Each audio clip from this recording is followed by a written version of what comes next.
चलती है, लेकिन ट्रंप और अमेरिका तो चलाने की कोशिश कर रहे हैं। संजय कुलकर्णी साहब मेरे साथ मौजूद है। संजय कुलकर्णी साहब, भारत पाकिस्तान का तनाव, उसके बाद फिर सीज फायर के बाद पानी को रोका गया और अब पाकिस्तान की तरफ से संकेत आ रहे हैं कि एक भी पानी रोका गया तो फिर युद्ध के लिए तैयार रहिए। सीडीएस ने भी कह दिया है कि युद्ध के लिए हम तैयार हैं और हमें तैयार रहना पड़ेगा। कैसे देख रहे हैं? मनोज, धन्यवाद। को जी पैनलिस्ट को भी बहुत प्रसन्नता होती है जब भी मैं देखता हूँ इन्हें। जी सबसे बड़ी बात, पाकिस्तान जो है बौखलाया है। पाकिस्तान एक रोग स्टेट है। पाकिस्तान का न्यूसेंस वैल्यू है because of its Jio strategic location. कल तक पाकिस्तान अमेरिका को मूर्ख बना रहा था। उनके ट्रंप भी कह रहे थे कि उन्होंने उनको $30 अरब का चूना लगा दिया, और आज वही ट्रंप उनकी तारीफ कर रहे हैं। और आज पाकिस्तान अमेरिका का उमराव जान बन गया है। ये कारण क्या है? ये क्या हो गया अचानक? और जिस प्रकार से भाषा 48 घंटे में जिस प्रकार की भाषा सुनने को मिल रही है, साफ दर्शाता है कि पाकिस्तान अब जानता है कि हिंदुस्तान ने इंडस वाटर ट्रीटी को लेकर के जिस प्रकार से उनको धमकाया है और ये कहा है हम इस संधि को रखते हैं, और उसके बाद जो उन्हें अब लग रहा है कि शायद और कुछ नहीं, पानी के कारण जरूर हिंदुस्तान जो है हमें परेशान कर सकता है, तंग कर सकता है, हमारा पूरा पाकिस्तान रेतीला बना सकता है, ऐसे उनका एक ख्याल है। लेकिन सवाल ये है, आप समझ सकते हैं उन्हीं के प्रधानमंत्री जो भाषा का इस्तेमाल करेंगे, दुश्मन अगर एक बूंद पानी, जब उन्होंने हमें दुश्मन कह ही दिया है तो दुश्मन वही करेगा जो दुश्मनी में करना है। अब उनके जो चीफ ऑफ द आर्मी साहब हैं, मौलाना साहब, वो क्या कह रहे हैं? वो बार बार ये कह रहे, आप बनाइएगा बांध, हम तो 10 मिसाइल मार देंगे। आपको क्या मालूम है, हम अगर न्यूक्लियर इस्तेमाल करेंगे तो दुनिया आज ही डूब जाएगी। ऐसे शब्द बिलावल भुट्टो क्या कह रहे हैं? जब उनके इस्तेमाल देखिएगा शब्द कि पूरे पाकिस्तानी जो है बिल्कुल छोड़ेंगे नहीं अगर पानी बंद। किससे पानी बंद किया? पानी बंद नहीं किया, पानी तो अभी भी बह रहा है। डर उनको इस बात का है कि पानी कैसे बहेगा, कब बहेगा, कितना देंगे, कितना नहीं देंगे। पहले जो संधि में लिखा हुआ है डीसिल्टिंग नहीं होगा, डीसिल्टिंग तो हमने कर दिया। उसके बाद जो हालत हुई है पाकिस्तान की, तभी पाकिस्तान समझ गया कि हिंदुस्तान इन्हें अब नहीं। और कहना भी ठीक है, हम भी क्या कह रहे हैं, 1960 से लेकर के आज तक हम लोगों ने क्या किया? प्यार की भाषा में ये सोच करके कि पाकिस्तान सुधर जाएगा, हम लोगों ने पानी देते आए। अब हम लोगों ने क्या कहा है कि पानी और ये जो आतंक है, ये एक खून जो है ये एक साथ नहीं बहेगा।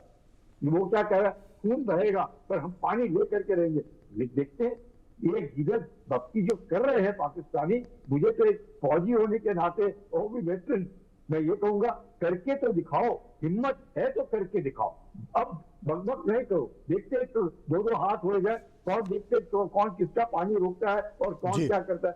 ये जो गिरद भक्ति पाकिस्तान अब दे रहा है, अब पाकिस्तान को समझ में आ गया है कि भारत जो है वो भारत नहीं है जो वो अभी तक 1960 या 1947 से हम लोगों को मूर्ख बना रहे थे। और हम लोग ये सोच करके कह रहे थे कि अब हमारा पड़ोसी है, आज न कल सुधर जाएगा, ये हो जाएगा। लेकिन सुधरता कहाँ है? पाकिस्तान सुधरने को तैयार नहीं है। हमने सीज फायर कर लिया, तब भी ये बात निकल कर आई कि वो सुधरेगा नहीं। सर्वे के 2 सवाल और हमने लोगों से पूछे। एक और सवाल था सर्वे का कि पाकिस्तान के रक्षा मंत्री ख्वाजा आसिफ ने कहा है कि सीमाओं पर नहीं बल्कि भारत के अंदर युद्ध लड़ेगा पाकिस्तान। इसे आप कैसे देखते हैं? 47% लोगों ने कहा खुद की फिक्र पाकिस्तान को करनी चाहिए, ज्ञान देने की जरूरत नहीं है। 20% लोगों ने कहा गफलत में है पाकिस्तान। 33% लोगों ने कहा कि डर के साए में है पाकिस्तान। एक और सवाल हमने लोगों से पूछा, क्या इन दिनों अमेरिका के भरोसे पाकिस्तान युद्ध की धमकी दे रहा है? 56% लोगों ने कहा ऐसा ही लगता है, बिल्कुल सही है।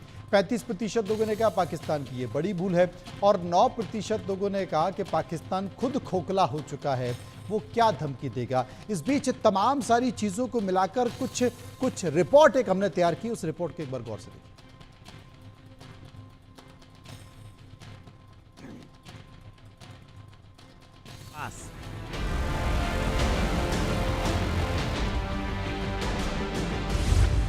सुलग रही खुद की धरती, भारत को परमाणु धमकी।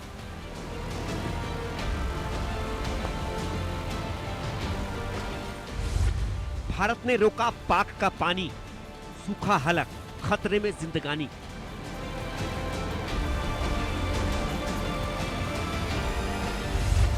पहलगाम हमले का बदला, सिंधु जल समझौता तोड़ा।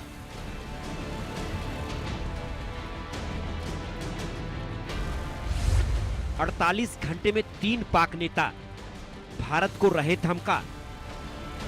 दुश्मन को कि अगर तुम हमारा पानी बंद करने की धमकी देते हो तो ये बात जहन में रखना कि पाकिस्तान की एक बूंद भी तुम पाकिस्तान से छीन नहीं सकते।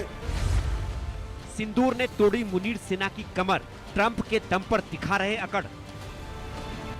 पाकिस्तान ने ये जंग नहीं छेड़ा था, भारत ने जंग की बात की, लेकिन अगर जंग छेड़ा गया है तो हम शाह अब्दुल लतीफ बिठाई की धरती से मोदी सरकार को बताना चाहेंगे कि हम पीछे नहीं हटते, हम झुकते नहीं हैं। भूल गए शहबाज, बिलावल, मुनीर, स्थगित नहीं, जारी है ऑपरेशन सिंदूर।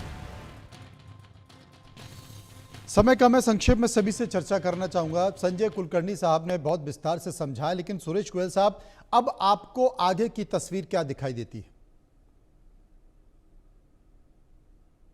जी, आगे की तस्वीर के बारे में क्योंकि आपने बताया कि समय कम है, तो मैं बड़े संक्षेप में यही कहूँगा कि हमें तैयार रहना होगा कि पाकिस्तान हमारे वेस्टर्न बॉर्डर पर एक मुल्क ऐसा है जिसके पास न्यूक्लियर पावर है, खतरा बन सकता है हमारे लिए, दिक्कत खड़ी कर सकता है, चाहे वो न्यूक्लियर पावर काम में ले या नहीं ले, लेकिन उसको एक जो धमकी देने वाला तरीका है वो बना रहेगा।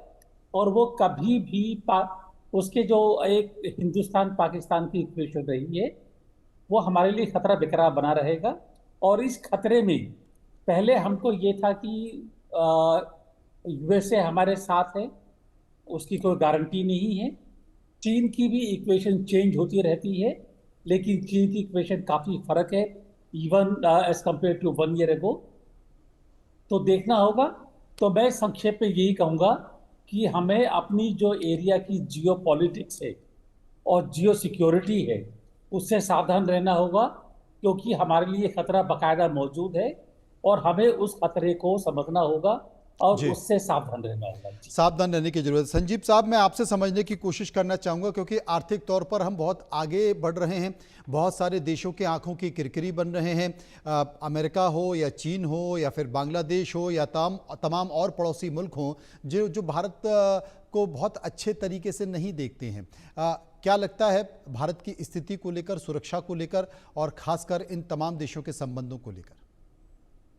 मनोज जी, आपने ये बहुत ही महत्वपूर्ण सवाल पूछा है और मेरा ऐसा मानना है कि भारत का जो उत्थान है, जो भारत का विकास है, जो भारत एक महाशक्ति के रूप में अपने आप को स्थापित करता जा रहा है और अब हम विकसित भारत के जो बड़े विजन के साथ आगे बढ़ रहे हैं। तो ये जो भारत का जो उत्थान और विकास है उसको विश्व की अनेक जो ताकतें हैं वो रोकने की साजिशें रच रही है, जिसमें कि जो सीधे सीधे पाकिस्तान और का साजिश तो स्पष्ट ही है।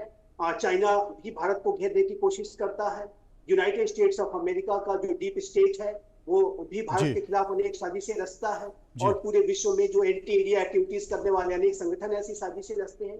तो हमारा जो अप्रोच होना चाहिए वो अपनी पोजीशन ऑफ स्ट्रेंथ को, अपने डिफेंस पोस्चर को, अपनी कॉम्प्रिहेंसिव नेशनल पावर को और अपने विकसित भारत के विजन को पूरी तरीके से संकल्पबद्ध तरीके से हमें बना करके रखना होगा, उसे मजबूती देनी होगी और धारदार तरीके से आगे बढ़ना होगा। धारदार तरीके से आगे बढ़ना होगा। संक्षेप में संजय कुलकर्णी साहब से भी पूछना चाहता हूं। कुलकर्णी साहब, जैसा कि सुरेश गोयल साहब ने कहा कि देखिए परमाणु शक्ति पाकिस्तान भी है, भरोसा हम कर नहीं सकते, लेकिन अमेरिका की दम पर वो फुदक रहा है। चीन भी कभी ना कभी उसके साथ, अभी हाल के दिनों में जो युद्ध हुआ उसमें हमने देखा कि चीन भी उसके साथ स्वर से स्वर मिला रहा था।